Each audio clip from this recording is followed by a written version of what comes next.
I got an A plus for my BM and let me tell you how, but this time it's YouTube version. And since we're discussing BM, kita akan cakap dalam bahasa Melayu hari ini. Dalam video kali ini, saya akan kongsikan apakah kriteria-kriteria karangan yang cemerlang, formula untuk membina karangan, tips mendapat markah penuh dalam ujian bertutur, di mana saya akan tunjukkan cara untuk membaca petikan dalam ujian bertutur dengan betul. Dan pada akhir video nanti, saya juga akan membacakan salah satu karangan saya. Jadi, pastikan awak tengok video ni sampai habis. Tapi sebelum tu, kalau awak semua nak lebih banyak konten tentang tips SPM, tips belajar, vlog dan sebagainya, tekan butang subscribe dan kongsikan video ni kepada sesiapa sahaja yang awak rasa perlukan tips daripada saya. Now without further ado, let's get rolling. Yang pertama, apakah kriteria karangan yang cemerlang? Dalam video ni, saya akan kongsikan 7 kriteria utama yang awak perlu penuhi supaya karangan awak menjadi satu karangan yang cemerlang. Yang pertama, karangan awak mestilah lain daripada karangan pelajar lain. Awak perlu menonjol dan awak perlu menarik perhatian pemeriksa. Awak kena tunjukkan kepada pemeriksa bahawa awak ni seorang pelajar yang cemerlang. Yang kedua, penggunaan kosakata yang luas dan tepat dan juga penggunaan perkataan yang sangat gramatis. Note, sangat gramatis. Maksudnya, walaupun awak menggunakan banyak perkataan yang gramatis dan bombastik atau puitis, tapi kalau cara penggunaan perkataan awak salah, ia tak akan memberi apa-apa makna kepada karangan awak. Yang ketiga, penggunaan tata bahasa yang betul. Maksudnya, dalam karangan awak tak ada sebarang kesalahan bahasa walaupun tanda titik atau nokta. Yang keempat, idea karangan awak atau isi utama karangan awak mestilah isi yang sangat bernas, sangat berkesan dan sangat menarik. Dan jangan lupa, sangat relevan. Maksudnya, idea karangan awak mestilah logik, bertepatan dengan tema dan juga bernas. Yang kelima, ayat yang awak gunakan dalam karangan mestilah berbentuk ilmiah ataupun formal. Jangan guna perkataan pasar atau perkataan harian yang biasa kita guna yang tidak bersesuaian dengan karangan akademik. Kalau ia pun awak nak guna perkataan pasar, mestilah ditulis dengan menggunakan pembuka dan penutup kata.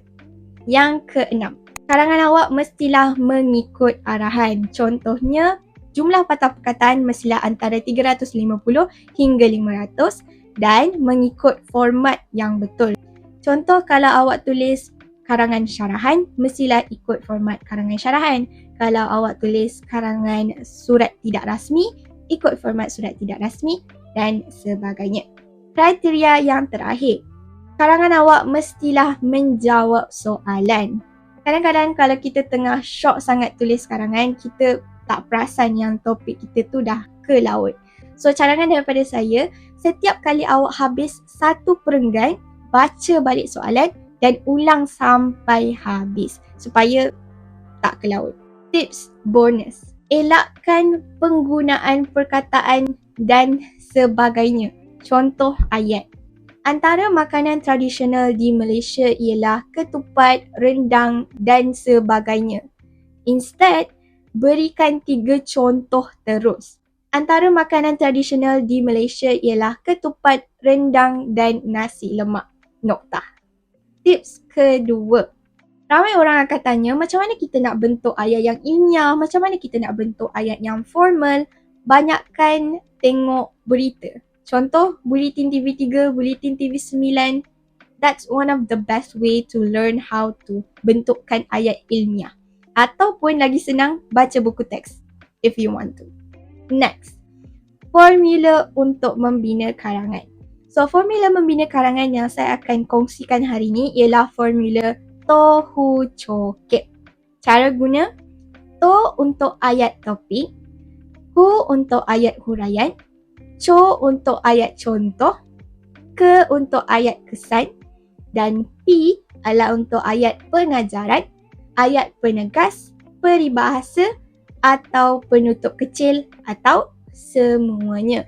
Formula ni boleh digunakan untuk semua bahagian dalam karangan, tak kira pendahuluan, penutup ataupun perenggan isi. Cara guna, jom saya bagi contoh. Yang pertama, ayat isi atau ayat topik. Saya akan gunakan cara-cara mengukuhkan patriotisme dalam diri sebagai topik kita. Antara caranya adalah dengan menghargai dan mendalami identiti negara. Isi dia ialah menghargai dan mendalami identiti negara dan itu adalah ayat topik kita. Yang seterusnya, ayat huraian. Formula ni tak semestinya mengikut susunan dan bilangan ayat untuk setiap bahagian dalam formula Tohu Cokiat ni boleh ditambah atau dikurangkan. Dalam kes ni, saya gunakan 2 ayat untuk ayat huraian.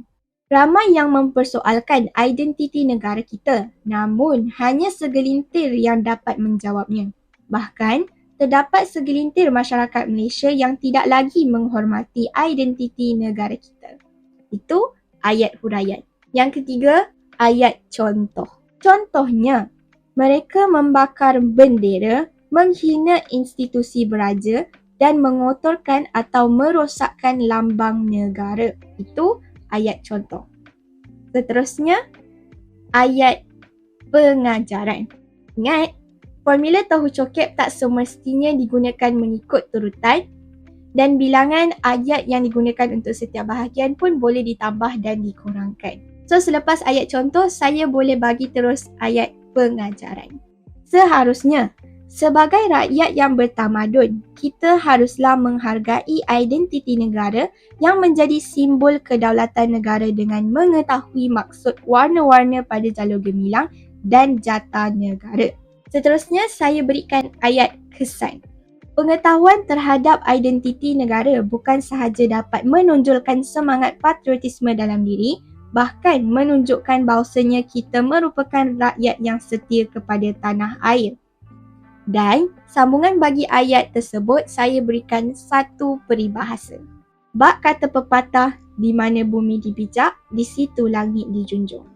Dan begitulah cara menggunakan formula Tohu Cokiat. Seterusnya, ujian bertutur. Tips utama dalam ujian bertutur ialah awak menggunakan intonasi yang sesuai, sebutan setiap perkataan adalah jelas dan suara awak mesti lantang. Dan sebaiknya kalau awak gunakan bahasa baku dan bukannya bahasa yang kita biasa guna. Macam kalau awak nak sebut perkataan saya, jangan sebut saya. Saya. Juga. Mari saya berikan contoh. Semangat patriotik merujuk kepada semangat cinta akan negara yang mendalam dalam diri seseorang.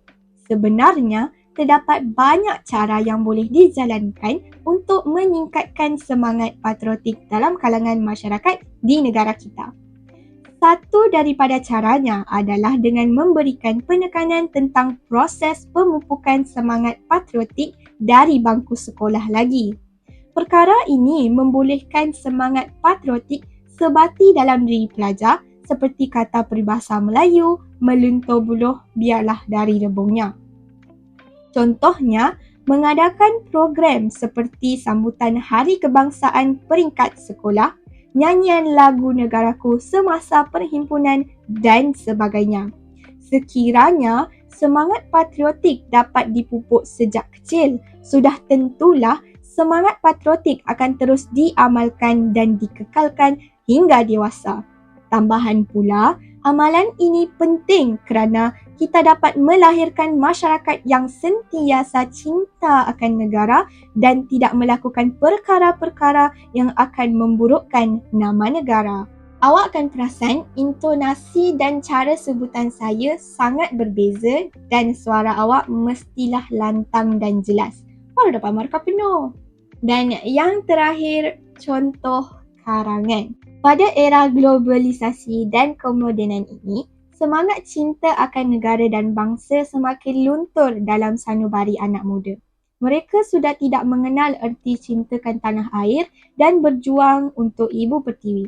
Semakin ramai anak muda yang tidak lagi mengenal identiti asal mereka, malah tidak acuh lagi tentang keadaan negara. Sudah terang lagi bersuluh, semangat nasionalisme dan patriotisme dalam diri tidak lagi wujud dan masalah ini langsung tidak diindahkan. Maka adalah wajar usaha-usaha bagi melahirkan kembali semangat patriotisme perlu dilakukan. Namun persoalannya, apakah cara-cara yang perlu dilakukan untuk mengukuhkan semangat patriotisme dalam diri? Antara caranya adalah dengan menghargai dan mendalami identiti negara. Ramai yang mempersoalkan identiti negara kita namun hanya segelintir yang dapat menjawabnya. Bahkan, terdapat segelintir masyarakat Malaysia yang tidak lagi menghormati identiti negara kita. Contohnya, mereka membakar bendera, menghina institusi beraja dan mengotorkan atau merosakkan lambang negara. Seharusnya, sebagai rakyat yang bertamadun, kita haruslah menghargai identiti negara yang menjadi simbol kedaulatan negara dengan mengetahui maksud warna-warna pada jalur gemilang dan jata negara. Pengetahuan terhadap identiti negara bukan sahaja dapat menonjolkan semangat patriotisme dalam diri, bahkan menunjukkan bahawasanya kita merupakan rakyat yang setia kepada tanah air. Bak kata pepatah, di mana bumi dipijak, di situ langit dijunjung. Selain itu, semangat patriotisme dalam diri juga boleh dikukuhkan dengan mendalami ilmu sejarah negara. Peristiwa-peristiwa bersejarah seperti pertempuran Bukit Candu, perjalanan mencapai kemerdekaan dan kejatuhan Kesultanan Melayu Melaka seharusnya menjadi iktibar kepada anak muda tentang perjuangan pejuang-pejuang tanah air kita yang bermandikan peluh dan darah untuk mencapai kemerdekaan. Pembelajaran tentang sejarah negara juga dapat menyemai rasa sayang terhadap tanah air kerana akan wujud semangat untuk mempertahankan dan melindungi tanah air daripada penjajah kuasa asing buat kedua kalinya. Kegagalan pada masa lalu kerana kurangnya semangat patriotisme haruslah tidak berulang lagi. Maka adalah penting untuk kita mendalami ilmu sejarah negara untuk melahirkan semangat patriotik yang tinggi untuk melindungi negara. Jangan sudah terhantuk baru tengadah. Di samping itu, kita haruslah berbakti kepada negara untuk mengukuhkan semangat patriotisme dalam diri. Kita boleh berbakti dengan melaksanakan tanggungjawab sebagai warga negara melindungi dan membina masa hadapan negara. Contohnya, apabila berlaku pilihan raya, kita haruslah bersama turun untuk mengundi kerana melalui cara inilah kita dapat menjamin masa hadapan negara. Keruntuhan semangat patriotisme dalam kalangan masyarakat boleh membawa kepada kemusnahan masa hadapan negara. Hal ini akan berlaku apabila pemimpin yang salah dipilih untuk mentadbir negara.